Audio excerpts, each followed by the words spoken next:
हमारे प्रधानमंत्री जी ने कहा था कि जिसकी कोई पहचान नहीं है, जिसका कोई नाम नहीं है, जिसका कोई रिकॉर्ड नहीं है, ऐसे व्यक्ति को जिता के क्या करोगे।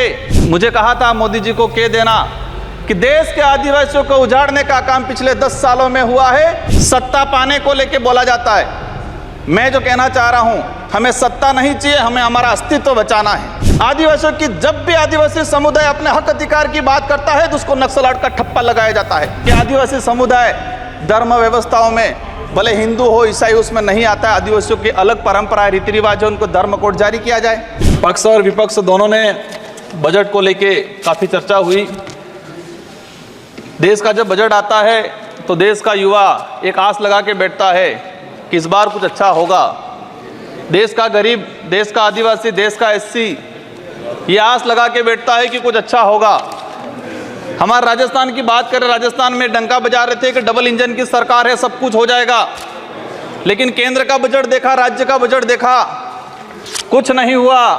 और पूरा देश का एसटी एससी आदिवासी समुदाय हो, युवा हो, सब ये लग रहा है कि ये डबल इंजन की सरकार की दावा करने वाली इस बार का जो बजट है वो कहीं न कहीं सिर्फ बिहार का, कहीं न कहीं आंध्र प्रदेश का और सरकार बचाने का बजट साबित हुआ है। और कहीं न कहीं ये जुमलेबाज का जो बजट आया है इस बार, देश की जनता देख रही है।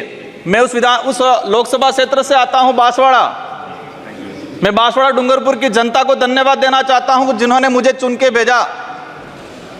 वहां पर हमारे प्रधानमंत्री जी ने कहा था कि जिसकी कोई पहचान नहीं है, जिसका कोई नाम नहीं है, जिसका कोई रिकॉर्ड नहीं है, ऐसे व्यक्ति को जिता के क्या करोगे।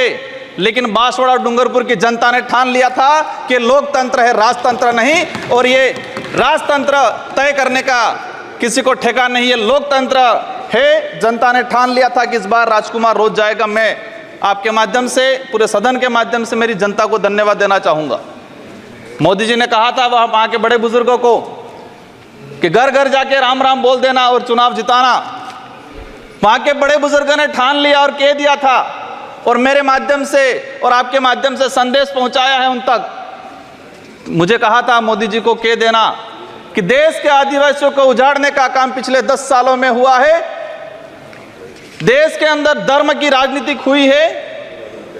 देश में 15 लाख रुपए बेरोजगारों को नौकरी देंगे यूं करके 10 साल राज किया है। इस बार हम सबक सिखाएंगे। और उन्होंने मेरे माध्यम से मैसेज पहुंचाया है कि गुरु गोविंद की धरती है, मावजी महाराज की धरती है, संत सुरमाल महाराज की धरती है। मानगढ़ दाप में 1500 आदिवासी शहीद हुए थे। मोदी जी 2 बार आए, लेकिन मानगढ़ के लिए, आदिवासी समुदाय के लिए एक शब्द नहीं बोल के गए, कुछ नहीं करके गए। तो उन्होंने मैसेज पहुंचाया है कि आदिवासी समुदाय जाग गया है और अब वो आदिवासी समुदाय नहीं रहा जो बहका में आ जाएगा और वोट दे देगा। माननीय सभापति महोदय, जो वर्तमान स्थिति बनी है बजट के अंदर, मैंने देखा धातुओं का खनन को लेकर उद्योगपतियों को टैक्स में छूट दी गई।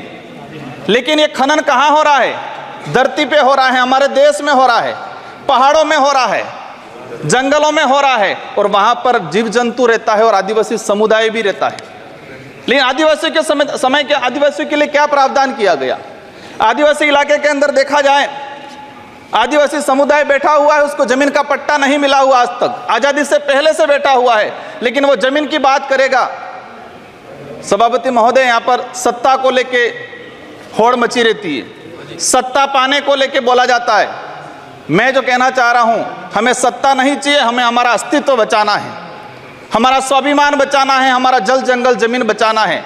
और देखा गया देश के अंदर आदिवासी समुदाय जल जंगल जमीन की बात करता है तो उसको नक्सलवाद का ठप्पा दे दिया जाता है, उसको नक्सलवाद के नाम से मारा जाता है। छत्तीसगढ़ का बस्तर का इलाका हम देखते हैं, 11 साल की बच्ची को मारा जाता है और कहा जाता है कि नक्सलाइट थी।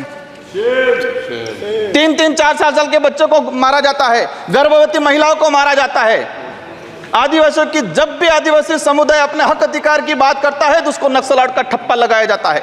सभापति महोदय, आदिवासी समुदाय को या एससी समुदाय को फ्री की योजना, हम कहते हैं हमें फ्री की योजना मत दो, हमें हमारा हक दो, जल जंगल जमीन का मालिकाना हक दो। और संविधान के अंदर शेड्यूल 5 के अंदर, शेड्यूल 6 के अंदर जो रिजर्वेशन पॉलिसी लागू की है उसको धरातल पे लागू किया जाए। माननीय सभापति महोदय, मैंने देखा है भाजपा अलग अलग राज्यों में अलग अलग चीज कहती है, कई जगह कहती है बीफ खाओ, कई जगह मत खाओ। हमारे आदिवासी समुदाय को लेकर एक धर्म कोड की लंबे समय से मांग चल रही है कि आदिवासी समुदाय को अलग से धर्म कोड दिया जाए। आज़ादी से पहले 1871 से लगा के 1951 तक अलग जनगणना हुई है। आज आदिवासी समुदाय कोई ईसा धर्म अपना रहा है, कोई हिंदू धर्म अपना रहा है, अलग अलग जगह बटा हुआ है। आदिवासियों की आइडेंटिटी, उनकी पहचान खत्म हो रही है। आदिवासी समुदाय अपनी पहचान बचाने को लिए लड़ रहा है और लंबे समय से कह रहा है कि आदिवासियों की अलग से जनगणना कॉलम होना चाहिए, धर्म कोड होना चाहिए। झारखंड के अंदर 11 नवंबर 2020 को झारखंड विधानसभा में प्रस्ताव पास हुआ अलग से आदिवासी धर्म कॉलम को लेके। वहाँ विपक्ष में भाजपा थी और भाजपा ने समर्थन दिया और कहा कि आदिवासी समुदाय धर्म व्यवस्थाओं में भले हिंदू हो ईसाई उसमें नहीं आता है, आदिवासियों की अलग परंपराएं रीति रिवाज है, उनको धर्म कोड जारी किया जाए। लेकिन राजस्थान में अलग तरीके से माहौल बनाया जाता है। हम कहते हैं हमें किसी धर्म में नहीं रहना है, हमको आदिवासी हैं, आदिवासी रहने दिया जाए। माननीय सभापति महोदय, लंबे समय से देखा गया है, कहते हैं वनवासी, कोई कहता है कुछ और। हम कहते हैं हमारी जो आइडेंटिटी है, हमारा जो देखा गया है कई बार कि जो व्यवस्था बनी है उस व्यवस्था के अंदर हम कई बार कहते हैं हमें कुछ मत दो एजुकेशन को लेकर।